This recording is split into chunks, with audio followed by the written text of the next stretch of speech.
Salut et bienvenue sur ce podcast. Aujourd'hui, on va voir sur mon deuxième épisode. Et aujourd'hui, on va parler de, comme vous l'avez vu en miniature, de l'ego et de l'ego. Bon.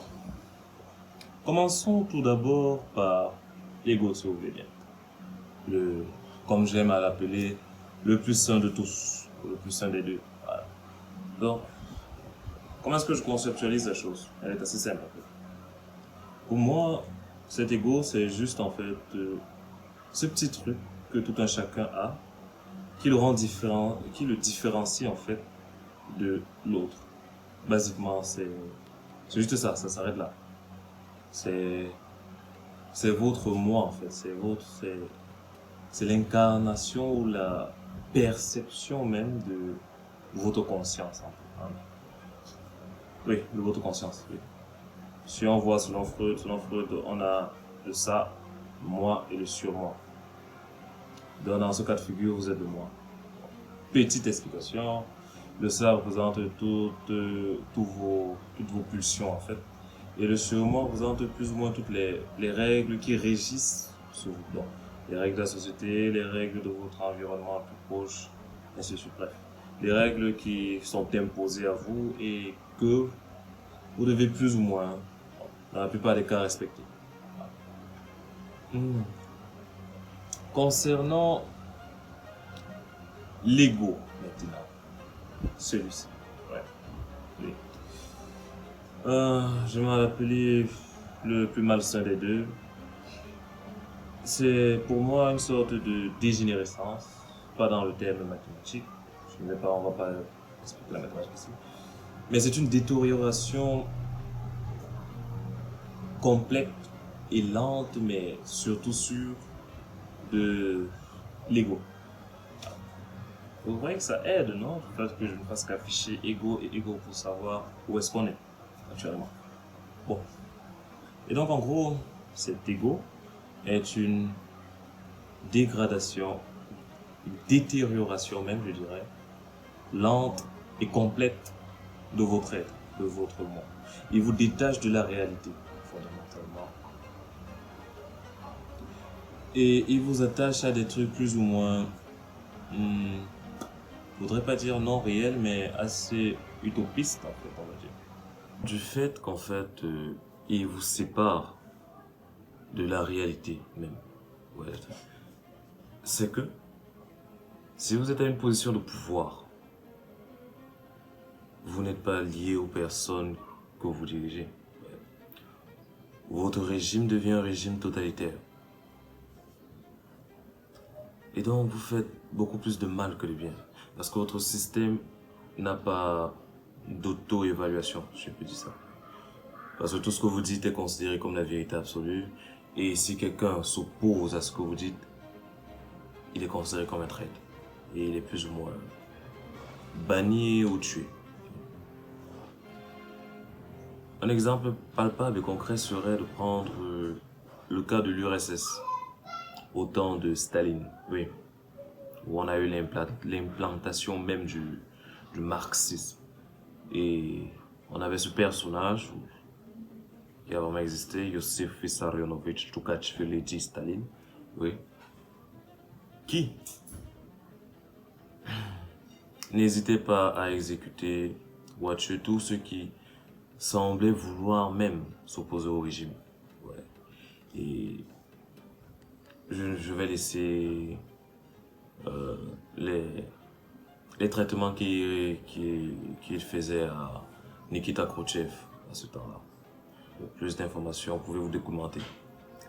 Et je dirais même que l'ego,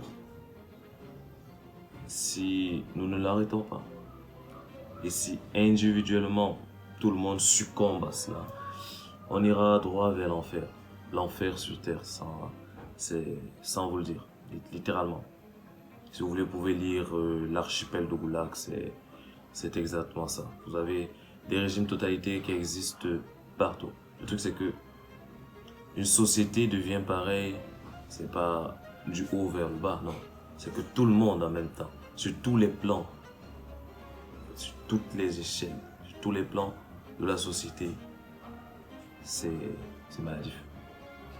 C'est pas un truc qui se fait depuis le haut vers le bas, c'est pour tout le monde en même temps. Donc c'est, je pense aussi une des raisons pour lesquelles j'ai commencé ce podcast, pour éviter en fait que le monde ne retourne à cet état. Parce qu'il est si facile d'oublier, le passé. Je pense sérieusement qu'une méthode en fait, pour ne pas avoir répété les mêmes erreurs, c'est de ne pas oublier l'histoire. Et de souvent la rappeler. Oui. Et souvent faire même, je sais pas comment est-ce que je vais dire ça.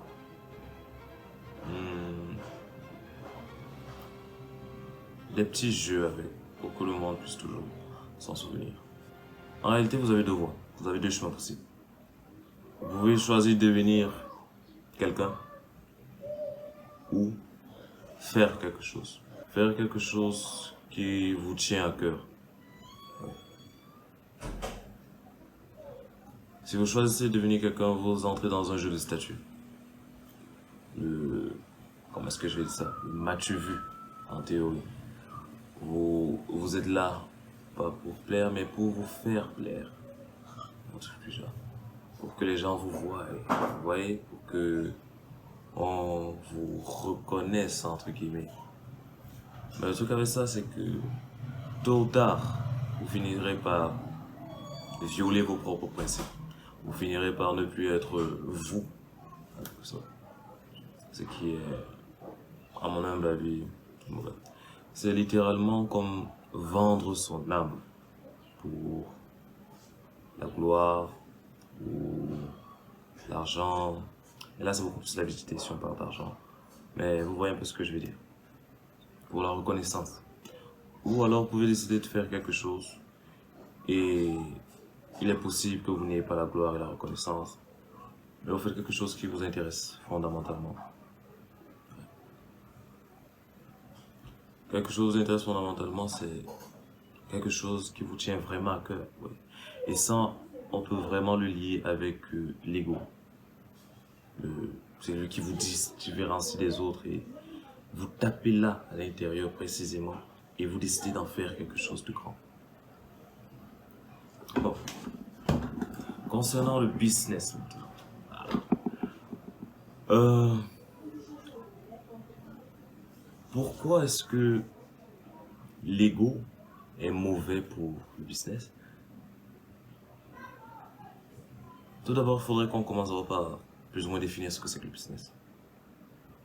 J'aime bien cette définition qui dit le business, c'est la valeur que tu apportes à ton client et comment est-ce que tu fais pour la monétiser ou pour la rendre rentable. Ouais. Là, directement, on voit qu'il y a un truc assez beau dans cette définition, c'est que le business, c'est pas pour vous, mais c'est pour l'autre. C'est pour votre client. C'est-à-dire, vous devez être plus ou moins connecté avec lui pour savoir ce dont il a besoin, ce dont il veut. Et donc, 1 plus 1 égale 2. Donc, on va le faire simplement. L'ego vous sépare fondamentalement de votre clientèle, de vos clients, ceux pour qui vous faites ce que vous faites. Je vous fais cette définition du business parce que je la trouve beaucoup plus sage, on va dire, oui, et qui pourrait vraiment aider le monde à avancer. Business, se faire de l'argent, c'est un résultat. Le résultat de ce que tu fais, c'est plus ou moins la note que la société te donne pour le bien ou le service que tu mets en œuvre et comment est-ce que tu le mets en œuvre. Ouais. Ça, c'est l'argent. Comme à l'école, la note, exactement. Voilà. Mais la connaissance n'est pas vraiment, la note ne signifie pas vraiment que tu as maîtrisé la connaissance. On comprend un peu la nuance, ouais. Il y a certains qui sont là juste pour faire du copier-coller des exercices existants et tout. Donc c'est ce que j'avais plus ou moins dit. Et nous sommes au 21e siècle, nous sommes à l'ère où le digital va extrêmement vite. L'IA qui vient en force, c'est magnifique. Petite parenthèse, n'ayez pas peur des intelligences artificielles, c'est juste une évolution comme une autre. certains métiers vont être détruits, mais d'autres vont être construits. D'autres vont être créés aussitôt. Donc, c'est juste un transfert. En gros, le truc, c'est que ceux qui se plaignent sont ceux qui n'arrivent pas, en fait, à s'actualiser et à pouvoir avancer. Donc, ne faites pas partie de cela. Et donc, c'est fini pour aujourd'hui. Prochainement, je crois bien, on va voir